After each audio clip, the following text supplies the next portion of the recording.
I want to talk to the musicians again for a moment. This is like a part two, I guess we could say, on the video I did about the AI takeover. I want to use this title, They Changed the System. They changed the system. And when something changes, you move and adapt to it. Now, again, this is especially for people in the 80s, 90s, 70s, let's just say 60s and up. Because I made a mention of this in a live chat the other day. When we was growing up, we had the reel-to-reel, the 8-tracks. We talked about the record players, you know, the turntables, all the stuff. And then you notice how music started changing. My old man owned the reel-to-reel, and he had a lot of records. He had a lot of 8-tracks. He had a lot of everything as he being a musician. And you see artists now, I told y'all, you're gonna see more and more of AI. And I'm just kind of doing this to just kind of come back and expound on why it is like it is. Because you see, you don't have to be talented, excuse me. Really, you don't. If you can come up with something that's very addictive, it sells. You can hear that in the rap game. Somebody catch that later. You don't even have to know how to do a lot of stuff now. It's just, if it's got a catch to it and very addictive, it'll sell. But look at how many studios have been hurting for a long time because most people start doing a home studio. They start getting their own digital workstations and recording themselves, cutting down that studio. And I knew people that was hurting bad, man. We wasn't getting no blocks in the studio no more, man. I'm at the house doing it upstairs, or I'm in my room doing it. But y'all remember back in the day, we had Sound Warehouse. You had CD Warehouse. You had Blockbuster Video, renting movies, renting video games. You could take it back certain days. Well, you notice all that closed down. Even pawn shops, I know, that started hurting real bad because when everything started going online, again, they changed the system. When they changed the system, people tried to adapt in any way they could. That's why music ain't the same no more. Now, look at when you used to buy an album back in the day. Let's go back to that. How many of y'all remember you can listen to it, man, the whole album is jamming? See, y'all gonna feel this. I didn't even skip to the next song. Every track I played, boom, boom, boom. I went track by track. I ain't fast forward. You bought the whole album. Even if your favorite song was on there, unless you bought a single, let's throw that part in there. You may bought a single, but really now, you look at nowadays, how many people really now set an album? What happened in them days? Who really making singles now? Think about it. I remember going to the store now. I can't do this video without throwing it in there. Y'all remember when LimeWire came out? See, a lot of us, if we be honest, we can say we bootlegged a whole lot of music. Man, you stayed up at night when you had cassette tapes. You was what? You was recording on side A and side B. When you got tired of a song, y'all remember we used to get a little piece of paper and put in both ends on that corner so we can record over. Y'all remember that? Them days is over. Them days is over. And what started hurting and helping in so many ways, because again, you have to adapt. And really I'm doing this response back to, I forgot who that was that left me that comment the other day. Say, JT, why your music ain't on her and your music ain't on there? I was on Nimbit when it was out. What you have, Napster when it came out. You had CD Baby. You got so many of them out. But what started killing everything is streaming. Now, don't get me wrong. You can make money. Let me give you one. Spotify. See, streaming took over. Again, listen at my title. Look at my title. They changed the system, so artists had to learn how to adapt to the system. Because remind you, when you don't own nothing, here we go again. If you don't own it, then what? Who got the control of it? See, 1999, I'm thinking back to 99 before 2000 hit. Man, everything changed. Family, it changed. 2000 and up, you start seeing difference. That's when you start seeing platforms come out. YouTube came out in 05. And I'm gonna tell you why I got rid of my CD, baby. I'm gonna tell you why I got rid of a lot of this stuff, because it was just really, it was killing me. That's why when you see my music, I don't charge nobody for my music. Y'all already know that. I tell you what, send me your what's it called, Dropbox. And I have Dropbox so many people, pretty much all my music that they like. And you can go on YouTube and listen to it. And I always say, if you want to just donate from the kindness of your heart, fine. If not, fine. You still gonna hear the music either way it go. I don't charge nobody nothing. And the Most High have blessed me. Am I rich? No.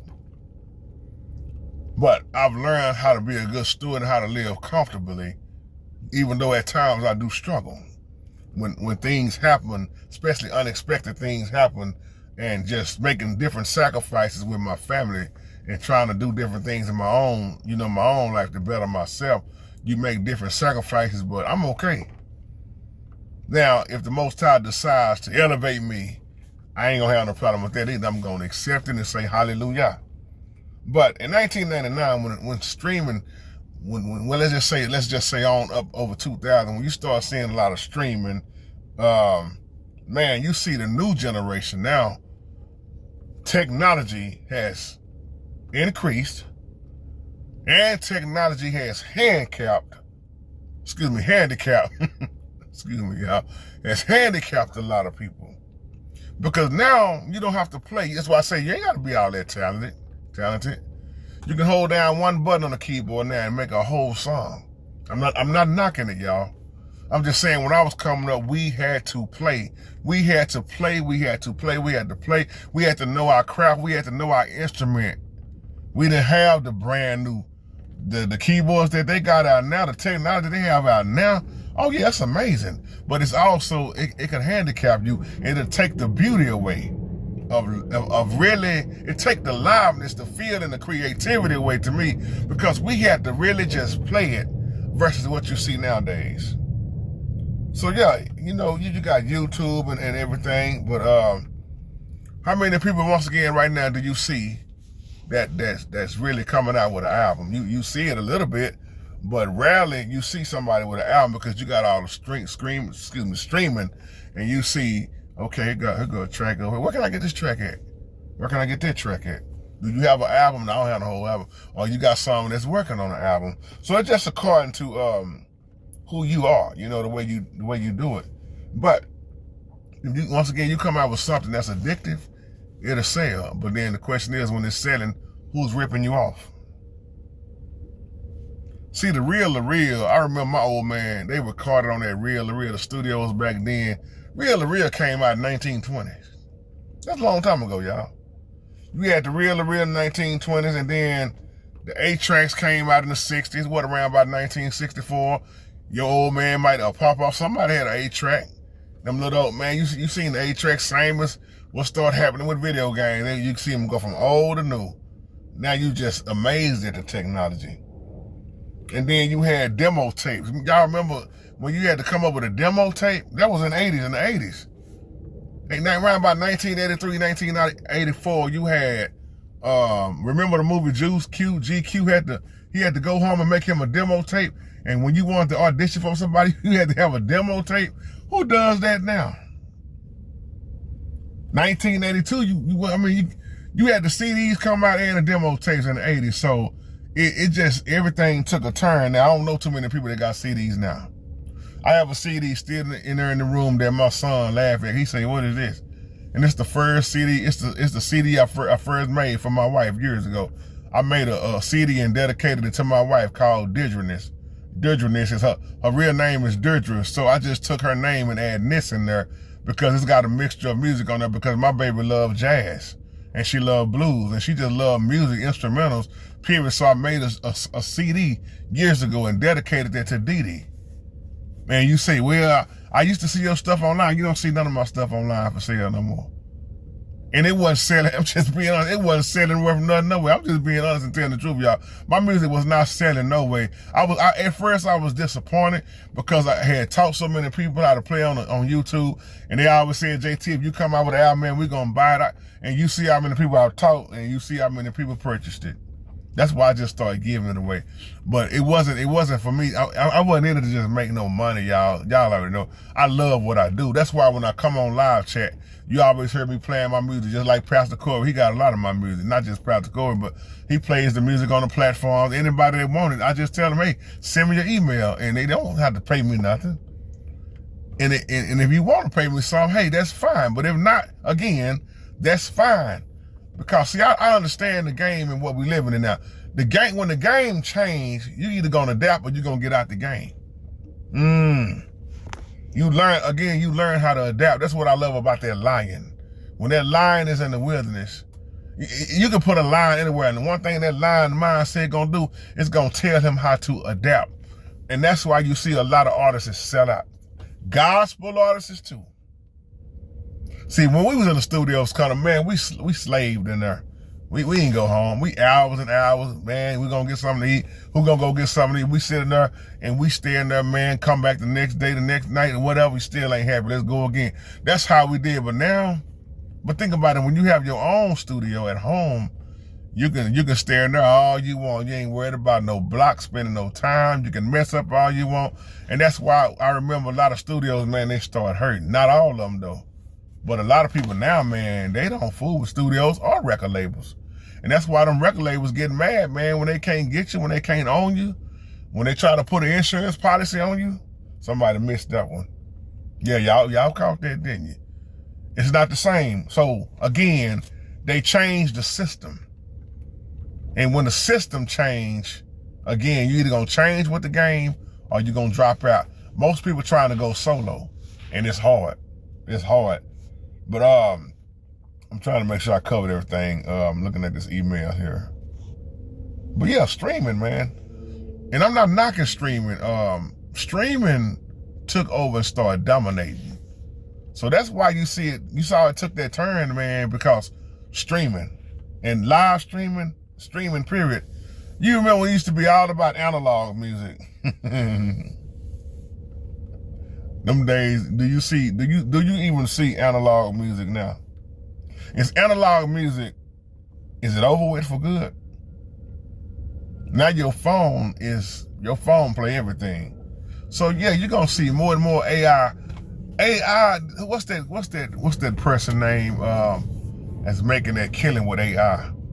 See, again, we live in a fast-paced system world now. It's fast.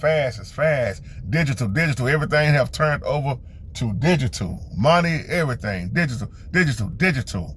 So with that being said, you either gonna roll with it or you're gonna leave it alone and get rolled over on. For me, this is why I do it the way I do it. I produce myself. I write all my stuff. I sing all my stuff. I play all my stuff. I critique all my stuff. And when you hear me use my brother, Jeremy, baby JT, little brother JT, man, he the one do all. I let him mix my stuff. He may be on there playing the bass. He may be playing the lead. He may be doing a little singing. But we do everything ourselves, and we stop fooling with labels, man. I stopped fooling with labels years ago. Once I saw the game, and the man, let me tell you something. This is a ruthless, cutthroat business, man. It's terrible. Gospel or in the world, it don't even matter which one you talking about. And that's why you see more gospel artists going solo. You remember why Fred Hammond did what he did and got his own studio? Remember when Kurt Franklin came out? Now look at the Kurt Franklin now. Kurt Franklin, see, a lot of people didn't understand this. When Kurt Franklin said, I'm gonna change the game, when he said, I'm gonna take the secular artists and mix it with the gospel artists, now look at the way Kurt acting now from way when Kurt came out as Kurt Franklin and the Family. Kurt used to have on nice suits, a set if it wasn't a suit. Now he changed with the game because the game changed. And most of these artists out here in the gospel field, you already know what they're about. And a lot of them gonna keep mixing. They got them demons they fighting with too. See, I done been in the studio with quote unquote gospel artists. Ain't no different. They smoke weed too. I ain't saying everybody. They smoke weed, get high, and get drunk and run hoes too. Y'all just don't want to talk about that part, but I said it for you. You be thinking some of these Christian folks and Christian artists, they so holy. Yeah, they holy all right, and a lot of them holy and holish. Holish, if you want to say it like that. So that's my time, family. Just give me some feedback on what you think on this. Shalom.